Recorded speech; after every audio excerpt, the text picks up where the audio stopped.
You've been hunted your whole life. By manipulators. By opportunists. By smiling liars who smelled your kindness like wolves smell blood. You gave them trust, and they carved it out of your chest like a trophy. You showed them loyalty, and they used it as a leash. You were the prey. The deer in the open. The lamb at the altar. And every time you thought, next time I'll see it coming, they evolved. Smiled sweeter. Moved slower. Spoke gentler. But let me ask you something. When will you become the predator? Because if you're not designing the trap, you're walking into someone else's. Let's change that right now. I'm not here to sell you dreams.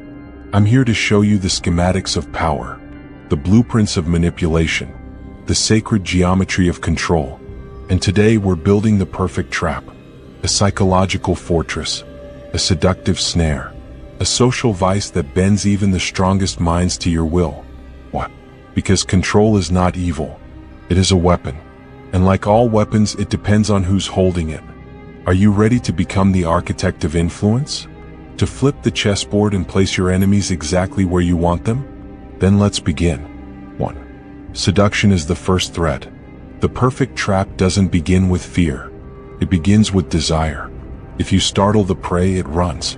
But if you seduce it, it steps inside the cage willingly. People are not drawn to what threatens them. They are drawn to what understands them. So you must become the mirror. Reflect their values. Echo their needs. Mimic their language. In dark psychology, this is called sympathetic alignment. You nod when they speak. You repeat their words with a twist.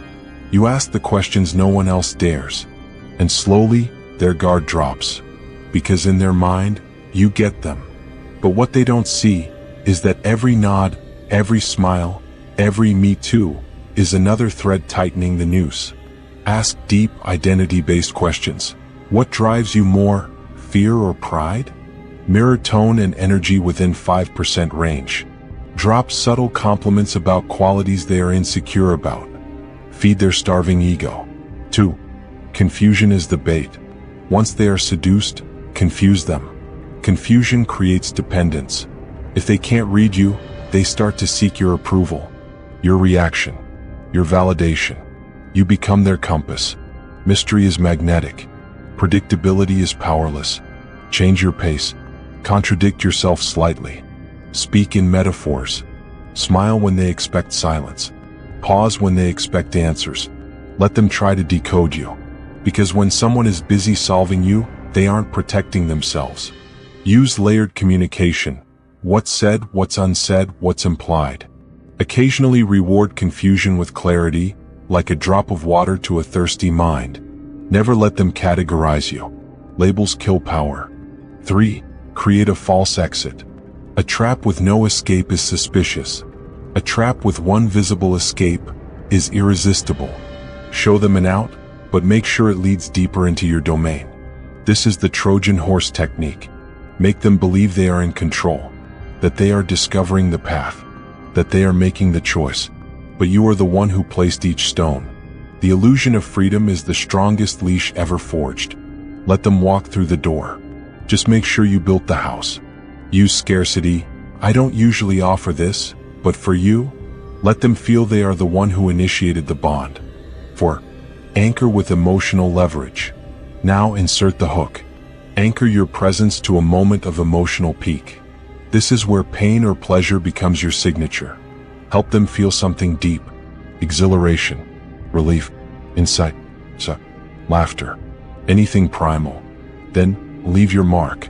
When a person feels deeply in your presence, they will forever connect that feeling to you.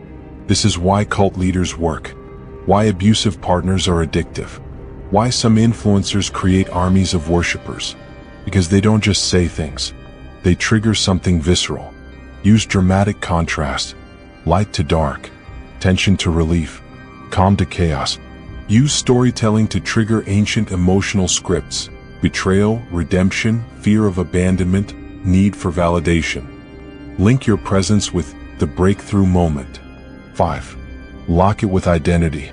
Finally, seal the trap with identity. Convince them, this isn't about me. This is about you.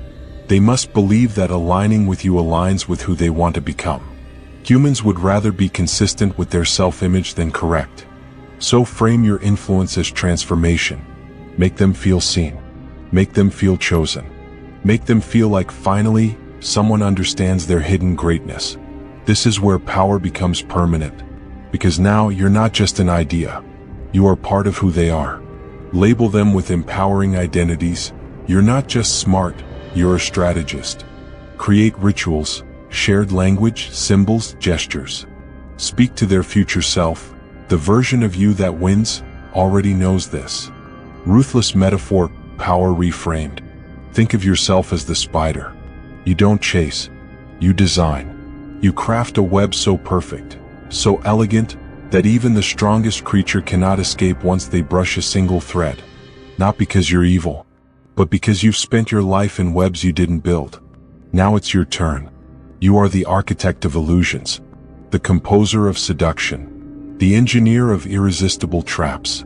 And your tools are not cruelty, they are clarity, pattern, intention. Others rely on chance. You rely on structure.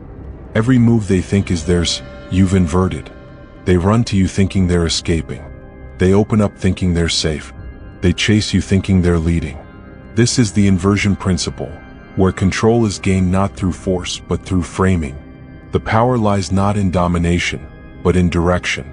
You don't push them. You let their own momentum carry them into your game. Set frames early. Let others operate inside them. Reward desired behavior subtly to reinforce. Always keep one level of intention hidden beneath the obvious. But hear me now. If you do not learn to build the trap, you will always be the one bleeding inside of it. You will watch others climb because they know how to manipulate perception, while you beg for fairness. You will keep asking, why do people take advantage of me, instead of asking, why did I let them? You will keep being the story, instead of the storyteller. This world is not kind to the unarmed, the naive, the obvious, the overly sincere. Kindness is beautiful, but unprotected kindness is suicide. Become kind and cunning, loving and lethal, because the most dangerous person in the world is the one who knows the game but plays it with intent. So now I ask you, are you ready? Are you ready to stop being the prey and become the predator with purpose? Are you ready to walk into any room, any relationship, any negotiation, already having built the invisible trap that shapes it all? Are you ready to design the perfect trap? Then commit right now. Not tomorrow. Not someday. No. This is your edge. Your rise. Your evolution into the strategist you were always meant to be. Speak less. Watch more. Smile sharper. Think deeper. And never, never build someone else's empire while they sharpen the knife behind your back. You were born not to be manipulated, but to master manipulation. You were born not to chase power, but to embody it. So go. Weave your web. Cast your spell. Build your trap. And when they step inside, they'll think it was their idea all along.